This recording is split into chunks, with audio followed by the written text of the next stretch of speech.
Thank you all for being here. Today we have from my point of view, a very, let's say, interesting discussion panel, because it's a panel combined from different countries here in the region. And I would like to start by inviting Engjëll Rraklli, who is CEO of Division Pass. Please take a seat.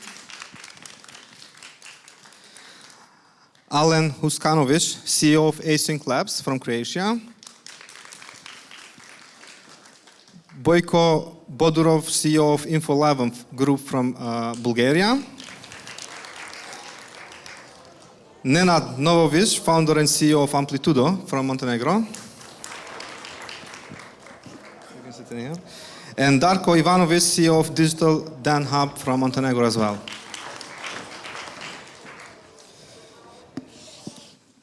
Okay, thank you all for coming. I know that it's not far away from here, but it's a pleasure to have you here. Just a info before we start. This is a discussion panel as part of Coders Friendship Gathering, an event series of events that we organized with COSICT together. And of course, we are very happy that we also find support of USAID Compete for this activity.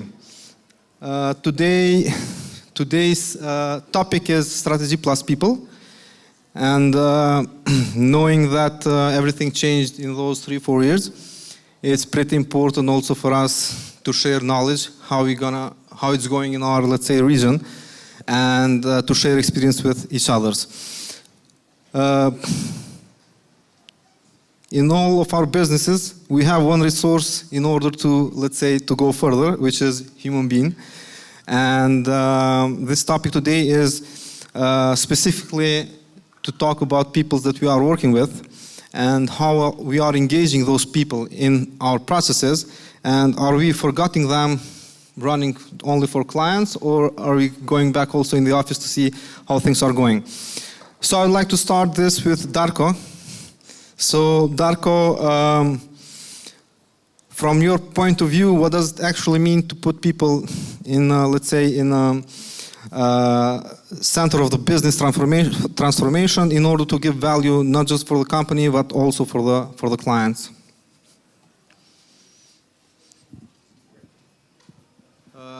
Press the button. There's a button. I'm pressing it. I'm pressing it. The wrong button. The wrong button. Okay. Yes. As always, I'm pressing the wrong buttons in life and much wider. Okay. It's an interesting question. As we discussed prior to this, I think that the people are companies. I maybe am a dreamer, but I listen to a lot of Beatles songs, so it's a kind of a mishmash in my head. So the companies that I founded, the companies that went in and out of my life actually were around people. And the number one thing for every entrepreneur and every CEO, let's say, is loyalty.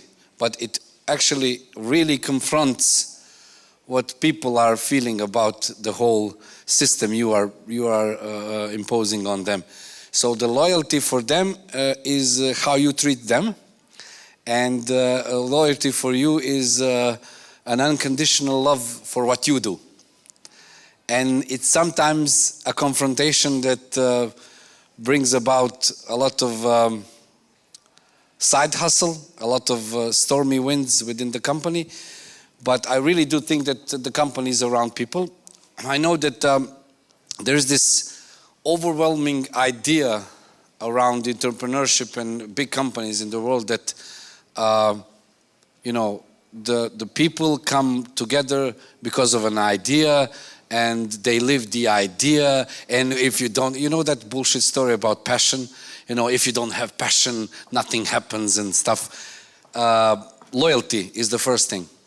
Loyalty around the idea. For me as CEO, and whether I'm running a small or a big team, but companies should be based on people's feel of what they are entering to, and how are they feeling your future goals, and are you sharing it with them?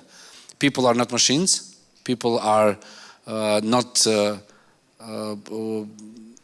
like they're not put there to work from 9 to 5. I'm very lucky to have a partner here, business partner here, Nenad, that we founded a couple of spin-offs together, and they are very functional. And they are, you know, very in their making and in their habitus and in their life. As we speak now, they are centered around the idea and around people. And I think those people are working not 9 to 5, but they are working 24 hours. We are not molesting them into working 24 hours, but they are actually sending us messages and sending us ideas all around the clock, because we are centered not only in Montenegro but worldwide, and we are lucky to have centered around people. When we exchange one question regarding the messages or slacking, are those automated messages you got from the employees, or they write them? Yeah, we have this infectious Viber group things and WhatsApp groups, and mostly Nenad is the one that falls asleep around 10 o'clock, 11 o'clock. He's a real hard-working man, but I have insomnia and lack of sleep, so I'm procrastinating with them all around the evening. But to get back to your question, is my philosophy, if you call it a philosophy, is do not impose your passion to others. Build your company around people that are loyal to the idea, meaning that they share the idea with the equal responsibility and energy to others. And if something is lacking in that way, you're doing not so good job. So I think that the people-centered company is the future of this business. It has always been. Maybe you are looking like to a couple of them like a slave, how do you say, slave master or whatever, a slave dealer. But if everything aligns with a small amount of dedicated people, you can do a lot. I do agree on your last sentence, because all the, let's say, those panels and stuff organized for COSIT from Kutia have been done from 2 or 3 people, so I would like to thank them as well. Boyko, I would like to know your perspective. How are you going to bring people in center? How to, let's say, how to build a company, not just culture, but a company where everybody feels important? Is it, Darko mentioned also the idea in services. Is idea equal to mission and vision or values of companies? How do you, let's say, maintain this, knowing that the turnover of people lately is very high, pretty high? How do you maintain engaging people into your idea and into your, let's say, focal point? First of all, thanks for the invitation and for the great organization. I'm going to try to say something smart now, but I'll have to agree with many things that you said. Although there are a few differences that I see here, I would approach the whole topic from a different perspective, which is I would see building a team as a marketing task. This means there's this extremely smart guy, Simon Sinek. So I'm going to say something that he says very smart, so I have mine, which is start with why. So these things that basically you don't hire people that kind of fit in the team. You have to have your vision, and this means how you do things and why you do things. And the people that agree with those things, you can call it mission, vision, blah, blah, whatever you want, but it's how you do things. This is your culture, like this is what teams are, right? And here it is like, I would love to have slavery back, to be honest. But we can't, unfortunately. So, and there you have, like, to attract the people as you are a product. Your company is a product. Like everybody here, like I think, like I discussed with everybody, your founders, your CEOs, your company is a product. I can say mine is because we sold half of it like last year, so it's a product. And the thing is, your team are your customers of your product. And the more defined your product is, the better you basically separate your customers from your non-customers. And then they come your potential customers, and there is a price you pay or they pay. If you agree on the conditions, they get to be your customers. They get to work with you to bring the company forward. And if you don't agree, they still remain your potential customer for later. But there are some that you would not talk to even, right? And here I would go even a step further. I would look like 5 years from now. And what do you expect? Do you expect to see so many people working for companies? I don't. I think the future belongs to the freelancers. And especially in the IT, you would have to have models that bring so much added value that it's not a discussion about what's your salary. But it's like you're a freelancer, you're free. That's where it starts. You're free, not a slave, unfortunately. But again, you're free and you choose to work with our company, and it brings so much added value and you so much agree with what we do and why we do it that you can have any other company, like, I don't know, all the Microsofts, Googles, whatever, but you want to work with Kutia, for instance, right?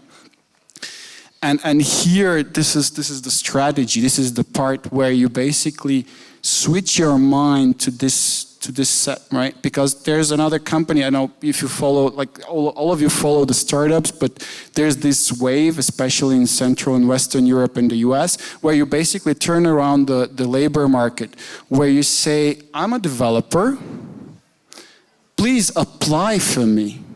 It's called Personio. This is one startup. It's over €1 billion worth right now, like all the unicorns. We don't know how much it's worth, but it's what they say with the VCs, right?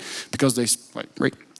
And this is the new labor market. This is the future we're gonna live in. I'm a freelancer. I have a 10 years of experience in, I don't know, Go. Let's put it sexy, right?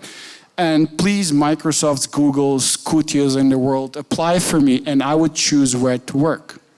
And here is why you do what you do, how you do it, what's your culture, do I find it sexy? Can I be more sexier working with you? And then I'll do it. Thank you. I mean, I do agree regarding your approach about freelancing, not slavery, but I think that that's how it's gonna work. But until then, I believe we have a few years until we achieve that point. But I would like to see the Alen's approach regarding how do you keep people engaged and not become freelancers. Like in Async, how do you, what kind of activities, let's say, what kind of philosophy in-house you have in order to keep people to not become freelancing in a shorter time, let's say, especially after the pandemic period? Well, I mean, it's hard because after the COVID, people like get used to work remotely and to freelance. But like guys before say, it's the most important thing to inspire people, to motivate them. They shouldn't feel like it's work. They should feel like they are going to some purpose, some, I don't know, goal at the end. And we always in Async Labs say that platform company, for example, Async Labs is just a platform that should allow person, some individual, to go in career development in the way where he wants to go. And if the company can't provide that, then it's wrong company and or wrong the person, but they can't work together in the long term. And we always try to give people the purpose, inspire them, and listen to their needs. Because one thing is if we agree with the client about some project, but if our team don't want to work on that project because they don't see the vision that maybe clients see, we don't take the project. We always like asking people on which technology they want to work, on which kind of industry they want to work, and where they want to scale up their skills, level up their skills, and we always have that on mind when we take some project in a company. And if the person wants to work, for example, in e-sport industry, and we can provide them with the project in that industry, when they are developing and testing the project, they are like playing Counter-Strike, so it's fun for them. They don't feel like it's work, because when they freelancing, they feel like it's work. I need to sit here and do some productive job. But here it's like they don't feel like it's job. They are not mentally exhausted at the end of the day, and that is the most important thing. If the person after the work day is feeling exhausted, it's not good for the long term. And that is like the thing that we always notice and trying to recognize before even started happening, and that people are happy while we do that. And always when someone leave the company, we always trying to find the real reason, not the reason that person is saying, because sometimes person don't know in the long term what happens and what change that the person decide to leave the job. And we always analyze whole the situation and always find something about the needs that person have that we didn't have opportunity to give the person. I'll use your answer to formulate a question for Engjëll outside the list. So basically what Alen said is that, if I'm not wrong, we have, let's say, to check up with people always if the projects are, they like project, if the project is within their skill set, if they don't want to work in Node.js, but they want to work with PHP Laravel, etc.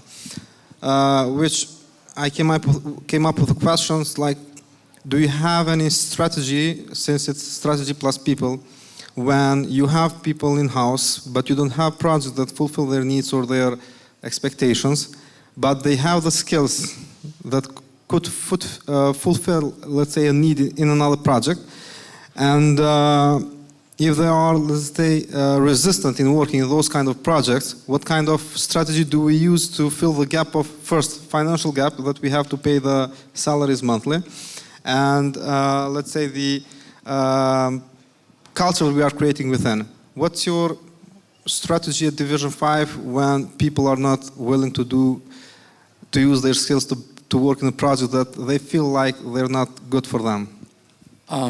Well, first and foremost, to kind of answer also the question you did to my prior speaker, I think the first thing we have to do is we have to care, right? And we have to care for our customers, and we have to care for the people working with us. Because business is run by people and is run for people, right? We say B2B, but it's never B2B, right? It's people working with people. There is someone managing the project, there is someone leading the company. They're all people. And the most important thing is we have to care. And this also means we have to care about people's priorities.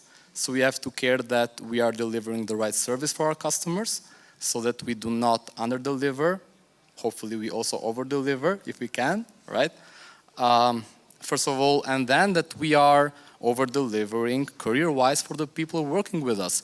Because if at some point we cannot fulfill their career needs and their expectations, then maybe we're not the best place for them at that point, right? And it makes total sense.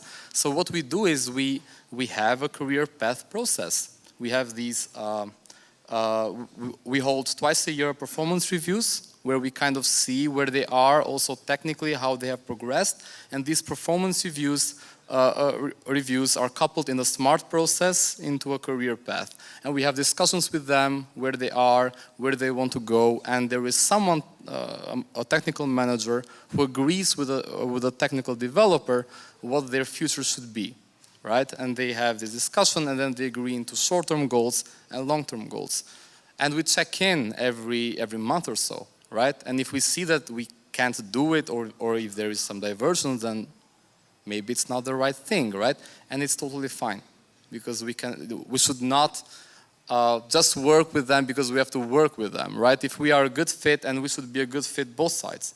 It's not us picking people, it's also people picking companies. And actually I think the second one is even more prevalent at these times. I do agree. The strategy should be like also aligning client in a way with people's preferences, right? Because somebody, because of different reasons like religion or personal or cultural, they don't want to work in certain projects, but they do have the skills. So you have in a way to align your sales strategy, marketing strategy to find clients that are aligned with your people, right? And yes, if a client comes that it's not in this kind of area of working area, you decline them or you kind of send them to third party? Well, if a client comes in an area that we cannot actually fulfill, we definitely send them to an agency or to a partner that actually can do it. We do that a lot with e-commerce projects. We don't do e-commerce, thank God, and we just outsource them. But if we can fulfill it, we actually try to fulfill it. We try to work with people that work with the technologies that we work, right? So usually the requests that come are in the same tech stack that our people work with. Where we find differences or problems is in the project itself, right? Because it might be a legacy project, right? And with legacy projects, then it has old code and it might be an old version of the framework, and then they would have preferences for a different project. And we try to do that. But of course, we try to have this understanding both sides. So we cannot just cut it right away. We say as soon as we have a project that fits best and we do our best and we usually find that project, then we will transition you in, we'll let our customers know as well, and then we just take it forward. Thank you for your answers, I believe. I mean, we do kind of the same. So it's strategy in a way. Yes. So Nenad, thanks for coming as well. And I'll ask you a bit, let's say, since we also have insights from Darko and you are close friends and partners, I would like to ask you how to incorporate strategy with people. Work partners, yes. Thanks, Rona. So how to incorporate strategy with people, meaning like if you are working in strategy for 2023, how do you involve people? Is it that you involve only seniors or specific people from departments that could help in building, let's say, a strategy that will be for their good or will be indirect or directly for them? What kind of procedures or what kind of flow you use in-house to make it the best way? Thanks for the question and thanks for having us and for the hospitality. We do enjoy these days in Pristina. I think that I was Googling to see how the guy was called. It's Gordon Moore, was adopting the rule that computer processing speed will double every 2 years. All of you probably remember that, and that cannot. There's no infinite possibility of doubling up the computer speeds. I mean, we would need nanotechnology for that. And I think that that law can now be applied for the developer salaries. Because I think that they are actually doubling every 2 years. Sorry? Without nano, yeah. Without nano. And also that's not going to be possible in the infinity. So something will happen in the next couple of years because this is not something that can be sustained. I think maybe no code, low code, some things will happen in the next couple of years for sure. I think that you were saying that the things were changing. I think that there are two important milestones. One was Corona, when the rule of remote work was totally normalized. Before that, companies were not tending to have remote work positions. You need to move to Germany, to the US, to work on a visa, to find houses. It was not so easy to move around developers. Corona wiped that out in an instant. So that was one trigger. And the other trigger, in my perspective, was a war that started in this year, in February, when you saw a huge market of Ukraine and Russia that had tens and tens of thousands of developers were out of the business, and they started to reallocate. And all the movement and they overnight, the clients, they stop delivering to their clients, they need to move. All sort of commotion happened that also doubled those things. And I think that we were chatting a bit. I think that all the IT companies are struggling. It's good for the developers on the short term, which means that, I don't know, in Sweden they are changing jobs every 6 months. That's the rule. So in 6 months you cannot get to know everybody in the company, not even to get some kind of delivery or some kind of benefits. So it's very hard for the companies, for everybody's. And I think that when you usually in life and in business, when you have a huge increase, there's sometimes a downfall. Yes, that might happen. We'll see. And to get back to your question, we are really, like all the other companies, struggling in order to. I mean, the swimming pools, the free lunches, the table tennis, and I think that's in the past. So nobody's taking care of that or paying attention to those kind of perks anymore. I think that it's important to share the vision and strategy with the people. We are doing that. We are a company of maybe 70, 80 people without the spin-offs, and it's really hard for us. It's really hard for me to do that. So I can easily monitor the guys that we don't regularly speak with. They are much more inclined to leave the company for some other opportunity. It's not about the salary, it's about the vision that they have. People want to change also.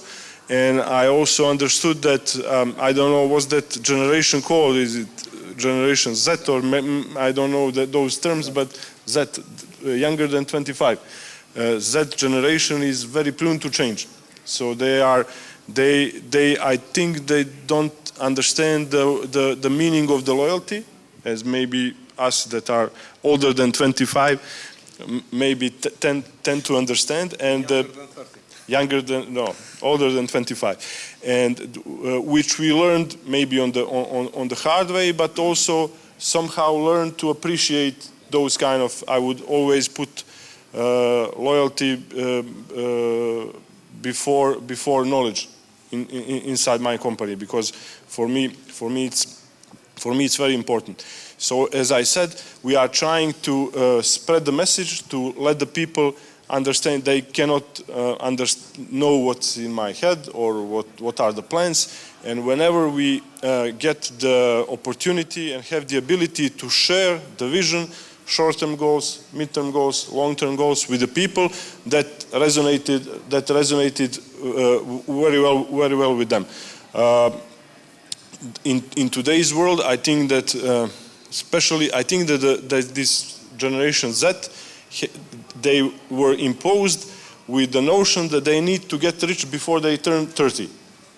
From the Hollywood movies, from social media, motivational speakers, and I don't think that that's possible in a real world. I mean, very small fraction of people can make it like that.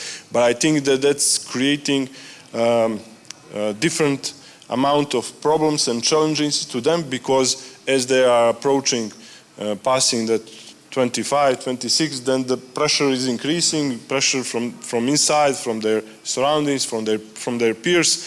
And I think that they are really having pretty difficult time to cope with that, and that makes them. It's for us as the CEOs, company leaders. it's also making it very difficult to include them and incorporate them in some kind of structure, because we were speaking about the redistribution of the equity, of the vesting shares, all that worked 200 years from now. That was something that everybody cherished, but now people just don't care about it. They care only what will happen next month, in the next couple of months. Nobody cares what will happen in 2 or 3 years, not to say 5 years, that is normal period for vesting in that.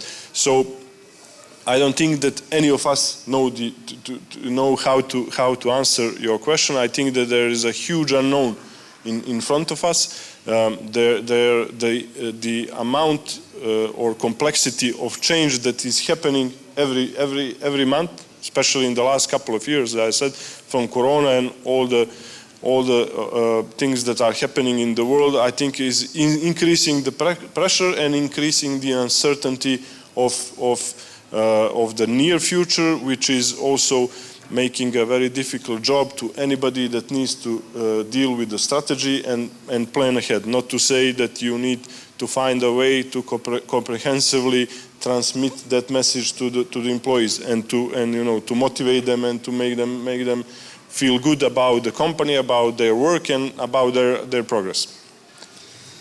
Thanks, Nenad. So I would like to ask Darko, since you are also business partners, regarding how you incorporate the youngsters, or let's say Generation Z, into vision and goal, because you had an approach where we discussed outside, your approach might be different from Nenad. So how was it easier to integrate or to incorporate seniors before 5 years, let's say, or youngsters now that are becoming part of the market, your company, ours, etc.? Interesting question. So the thing is that we will all concur here that we are approaching an iceberg, and it's very close, this iceberg. Nenad talked a little bit, touched on the subject. You can never go around the idea with the team if the team changes every 6 months. It does not work. Apple is not built that way. Microsoft haven't been built that way. Any of the large companies. It was a small dedicated team of people who died for the idea. Now, what Nenad said, you have Generation Z. I'm not talking anything against Generation Z. We all rely on the very smart, agile people that are shifting jobs, but they are not carrying the idea with themselves. It's kind of a mercenary story, which is kind of impending the way of the idea. And the ideas are the ones that change the world. And what will happen is actually that iceberg will be something that IBM was struck with when Apple came. They had the old model of working, there was those two lunatics, Jobs and Wozniak, just disrupted the whole industry. And now the iceberg is something else. The iceberg is actually very freelance after freelance after freelance without any coherent idea. And that's the problem if we're talking about from the position of the CEO. I'm fairly young. We are all young here and making milestones in the industry. We are not, let's say that we are 25-ish and a half. So, and how to make it if you don't have a dedicated team, if you don't have a loyal team. That's the first thing. But maybe the CEOs are ones to blame. I'm not judging, but there was this, it came down to this bill had to be paid. There was a sentence, especially in the Balkans, if you're not going to do it, there's somebody who will. And then the Croatia entered the EU, and those guys that were handed with the sentence, if you're not going to do it, there's somebody who will, went to Ireland, went to UK, went to all around Europe, right? So there is this backlash of this generation that is pissed towards the CEOs. And the CEOs are in an unknown territory now, They are carrying the ideas. I know that we have good ideas. I know that we can build teams around the ideas. But 2 days ago, a guy that is very wealthy in Montenegro came to our offices. He's a friend of mine and said, why are you working with him? He has a lower wage than you can go to marketing in my offices and you have 2,000 euros. You are pretty looking, you are very smart, and you know, come to work with me. But what we build is the idea and the fast-growing company that will have better position. They are sensing it, but they are a small group of people that are sensing it. Nenad talked about these guys that are changing the job. I'm not against changing jobs every 6. I come from a media industry, and I shifted in 2015, and I'm an entrepreneur from 2006. I shifted industries, and I know how hard it was at that point to shift. We come from the generation that when you had the ball, although you were entitled to play, if the elder wanted the ball, you gave the ball to the elder. Now everybody has a ball, so everybody plays now. So that's kind of a problem. And as Nenad said, there are these bullshit guys that are motivational speakers without doing anything in life but motivatingly speaking to people. And my nephew in Canada was infatuated by one of them that talked about millions, never made a million. And he literally bankrupted my nephew because he paid $300, $500 for the course, and actually at the end nothing happened. So, and we have to understand the Generation Z. They are bombarded from all the sides with the ideas of their parents, of them being the best. If you're the last, you are the best of the last, right? You are never the last. But those parents, and mind me saying this, and don't get offended, those parents are above, let's say, 60, 70, and they worked from 9 to 5. They had no responsibility but to work from 9 to 5. They did not take their job at home. They cared about the family, and it was a socialist communism system, and they did not take any responsibility. Now, when we are pushing, me and Nenad are, as I'm saying, very lunatics, we are pushing our co-workers to make their own ideas, to start their own companies, to collaborate with us, to have a certain kind of incentive. What I feel, don't get offended, is that people are reluctant to take responsibility. And that's the problem. Here people standing took the responsibility. You can fail tomorrow. We know all that we can fail tomorrow. We have 100 workers, but we are 6 months away, 1 year away from bankruptcy. Right? There's head nodding. So their fathers and their mothers always stood in the office, worked from 9 to 5, and they have limited responsibility.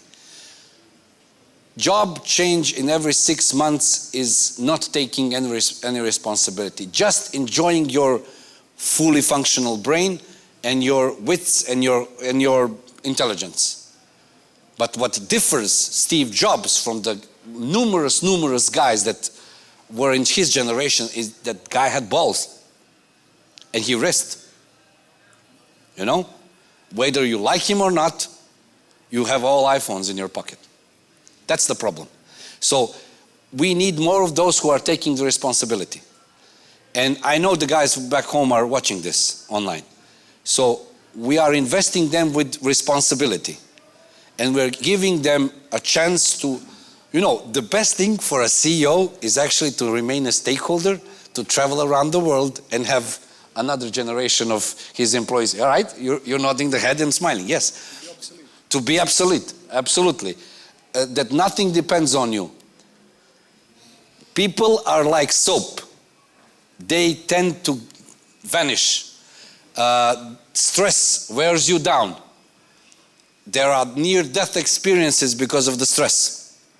The problem is that you can only be a CEO for a certain amount of time because it literally fucks you up. So a next generation won't be those who are changing the job every 6 months. There will be those who are taking the responsibility and saying, Nenad, Darko, Engjëll, whoever, I just don't remember the names. Boyko, right. I want to have this idea work, and I want to replace you one time. We have this girl in our team that actually says all the time, I want to be CEO in the next couple of years. I hope that she's not watching. And that's, well, I'm not going to allow her yet. Just kidding. Women are taking over the world. Generation Z will take over the world, but they have to have more responsibility in their hands and not to look up at their parents that had no responsibility in their offices and had these lousy jobs that literally did not create anything. Sorry, parents, but that's the truth. Darko, thank you. Pretty hot topic and a lot of comments. We should put ting, ting, ting afterwards. So, yeah, of course, it's a topic that we could speak for hours, but I have the last question, let's say, for this panel, and continuing with Boyko, Bodurov, not whoever. I would like to ask, since everything changed after now and after the COVID, as mentioned, also I believe that our way of working changed, meaning we used to work maybe for the clients that were locally, few clients abroad, and now we might all work 90% outsourcing, or 95 or 80. How do you keep, or how do you, let's say, integrate your people into clients' culture? Because we might have, let's say, 90% the same culture because we are living in the same area, but working with someone from Finland or someone from Asia, etc., you never know if they talk with, let's say, with a high tone of speaking. We might say they are yelling, but they are maybe normally talking like that. How do you integrate your people with your company culture with clients' culture in a way, in order to maintain and create a bridge that's functional? I like the word that I used before. Slavery would be nice. But taking this on a serious note, I think I'll actually go around a little bit around slavery, and we are slaves, all of us here, or most of us here. And it's exactly what he was saying, Darko, is like, we are slaves of the TV, we are slaves of the media, of what is expected from us. And this is the Gen Z exactly, and they're expected to be millionaires by 30, they're expected to have their Bentleys, they're expected to go around the world, and they watch all of these Facebook curated profiles, and most of these people suck big time. Going back exactly to your question is like, the strategy, what it is, it's alignment of what we do with the future, right? So basically, because before that we talked about technologies, I don't think that's alignment of technologies. That's exactly what you said. It's alignment of what kind of customers you find, with what type of people you actually execute the projects, and how you execute the projects, right? This is the right strategy. So it all starts like, I don't know, like, because I'm a bit older than 27, and I was married, and the thing is, it's recruitment, right? It's not only recruitment of people, where I said, like, your company is a product, and we were talking about that the people that change their jobs every 6 months are not your clients. As you said, they're not the people that will change the world, but you need to find your clients, and these are the people that will change the world, and these are the people that don't change their jobs every 6 months. So Gen Z, guess what? Don't change your job so often. So, and what I was saying is, again, with your clients, you need a very strong pipeline. So you need strong sales. But again, with sales, it's your company, that's your product. And again, it's what you basically tell to your clients. It's not what you literally say, but all your advertisements, all your logos, all your presentations, all the blah, blah, blah, blah, whatever it is, right? And this is what you communicate. And I can talk about this because we changed our model like 2.5, 3 years ago. I mean, the people that are in the industry know what is a fixed bid project, what's agile, and so on, right? And we don't do anything fixed bid anymore. We went down 25% within a half a year. It was quite painful because you know what the margins are in the industry, right? And at a certain moment it picked up. So we're 2 times bigger now, 2.5 times. Margins are double, triple, whatever it is. And I'm probably not there where I want to be obsolete, but I'm close to there. So I'm a very happy person, yeah. And the thing is, it's again this marketing that we were talking in the beginning, like your strategy is this alignment. This is the future where we see it, freelancer, no freelance, whatever it is. What type of clients, what type of people. And the thing is, if you align those, then you can have good time, and then you can change, the world. You find the right people, and then you can move on. And I was extremely respectful today when I talked to Nenad, and he told me like how he's building products besides the service business. I've tried it, and believe me, I'm gonna look like you. It's fucking hard, and it didn't work out with me. Yeah, sorry, but yeah. Does that answer the question? Thanks for your answer. I'll try to get more precise answer from Alen. Okay, so basically, no, I'm just kidding. The idea is in Async, how much effort do you put in, let's say, in the role of culture that our collaborators, employees should have when they start working with the clients abroad, like diversity, not just, let's say, language, but cultural and religion and all stuff. How do you manage this, knowing that you might have 10 clients from different countries? They are working, and all developers are working in the same place. So from Croatia to all the world, different cultures, different stuff. How do you manage to keep the balance on building good products and having the communication at let's say at the level where nothing can escalate easier, let's say? Well, we at Async Labs, mostly from the cultural part, most of our clients and most of our collaborators, they are the same culture, and like they say, we choose with who we work, and we always, at least at this moment, we have enough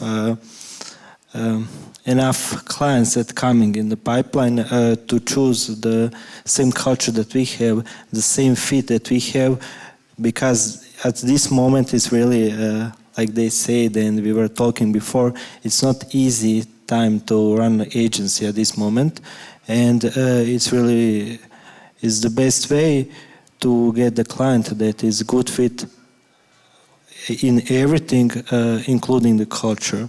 So we are really trying to work with clients that are the same culture, and most of our clients that are outside from Croatia are Croatian people that live outside for the last decade or something, and they want to work with Croatian companies. So we work with foreign clients, but they are Croatian, they are the same culture like we are, and that is like the part of our marketing strategy to work with that kind of clients. So we don't feel the cultural differences almost at all. They're like slightly just. And we have some collaborators, we have people in the company, in the team that are the different culture. And in every situation it was just the willingness from both sides to respect each other, the culture and the religion and everything, and it worked just fine. So we really don't feel any pressure on the cultural differences. And from the product part, we are trying create the products while we are in service business, and it's really hard. It's really hard, and we tried a few times. We are trying still. We have a few products, but it's really hard. And respect the one who did it. Thanks, Alen. Engjëll, you at Division 5. Are you lucky to have the pipeline of clients where you can choose? Because we don't currently at Kutia we don't have, let's say, we cannot pick always. Sometimes we can. But do you happen to have any, let's say, kind of this situation where you saw that maybe those diversities between two people working from different countries, in all circumstances, might be, let's say, stoppers to deliver and to have a happy client and happy employee? Well, for the first question, at times we're able to pick, at times we aren't, right? We have one rule though, that we don't work with assholes. So that's like the #1 rule, and we are very happy to just fire a customer if they do not work or communicate or treat the people from our company the right way, right? And no, free market. And we do that because that actually impacts, as I said, business is people, and if someone treats someone from our company badly or not fairly, then I'm not doing a good job as a leader to actually safeguard them, right? So either I have to fix that or the customer has to kind of fix that, and that's, I think, hard, or it just doesn't work out, and that's how it is. And in our side, we've never had cultural differences in the sense that we've never had issues because of culture, right? We've had, let's say, questions because, let's say, the cultural differences. We Albanians love families a lot, right? So we are family people. I think also the Balkans in general is like that. So we leave the job and we go to the hospital, and we are and Germans aren't like that. And we work a lot with Germans, and they don't understand why someone is not at work because they have to be in the hospital. And this is something that we have been able to mitigate because luckily for us, most of our customers have been very understanding. But we never had issues that, let's say, religion-based issues or political-based issues. So far, hopefully, we won't have. Thanks, Engjëll. And the last comment from Nenad. Do you have kind of an advice for the CEOs in our region based on experience? What are the 3, 4, 5 things or one thing that they should take care of when trying to make changes inside the company and that involves people, as always? What would you suggest? What would you, let's say, emphasize as the most important one? To the CEOs? CEOs, yeah. Quit. Kidding. I think that the sweet spot for IT is one of the most difficult industries currently in the world because of all these challenges. And not only the challenges, but opportunities. When you have a lot of opportunities and all those opportunities looks very promising, then you have a really hard time to choose which path you want to go. And then there's a FOMO effect that you are missing out. Whatever road you take, the other roads are better. That's are you going to do the service part, the outsource part, or the product part, or the startups part? Everything is interesting and everything is growing. So take care of the people, because the infrastructure for the IT companies are people. We don't have machines, we don't have big offices. As I said, the table tennis and all that stuff is in the past, old-fashioned, yeah. And a lot of our people are working from home still because they feel like it. I'm not sure that everybody will go to the freelance, because then the social interaction between the people, it's also important. People love to socialize, people like to drink coffee with colleagues, to exchange information, to hang out, whatever. When you are working from home, I don't think... Sorry? I agree, but working from home has its both perks and difficulties, at least from my perspective. But we are granting everybody the option and the right to work from home. I think for the CEOs in the future, today and in the future, it's extremely important to delegate, to build your team, and not to put all eggs. There were some eggs on the pictures before we started, so not to put all the eggs into one basket, because in today the baskets can easily flip. With all the outside factors that we cannot count on, it's very easily that the basket can flip. And empower people, give them the room to grow, give them room to choose projects. I like what Engjëll said, that we also don't work with assholes, and people understand when you are, and people love when they know that you will not put them in front of when you are putting them in front of the profit or in front of the revenue, and that you cannot fake that you either are doing or not doing, but people can easily get through it. So if you treat people right, they tend usually to treat back the company and the leaders in the same manner. In most of the cases, I would say it's also important for the people to grow, especially for developers, to learn new languages, to learn new frameworks, to cherry pick what projects they can work on.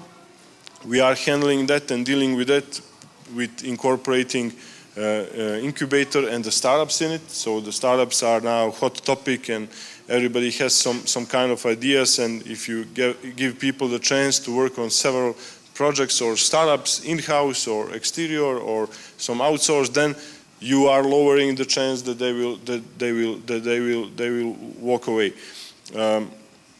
I think also the education factor is extremely important, because we are doing a lot of work with the states. Their education system, I mean higher education, the universities is on a slightly higher level than in the Balkans, I would say. And they also have the same problems with the gap of the formal education and the actual need of the market. And I think that the companies like ours, the IT, should help to bridge that gap, because the government cannot do it. In the universities or academia, they cannot move or change direction that fast, but I think that the companies like ours can do that and can help bridge also that gap. And despite the fact that my predecessor, I will not say fuck on this panel, so I will not. Thank you for not saying. Okay, so I think and I believe that the audience here learned how you approach companies in your own countries, and I do believe that we have very much similarities, but of course at the end, as business owners or CEOs, everybody has its own approach. And I learned from you, and I hope that everybody learned from us. And it was a great pleasure to have you here, and thanks for coming. Thanks Nenad, thanks Engjëll, thanks Alen, thanks Boyko and Darko. I hope we will see each other soon. And as mentioned previously, the main idea of this discussion panel was to gather together and share knowledge, experiences, and try to keep and maintain our relations in the future as well, in order to share the new, let's say, experiences we might have during our road. Also, I would like to thank ICT and Kutia team for organizing this event. And thank you.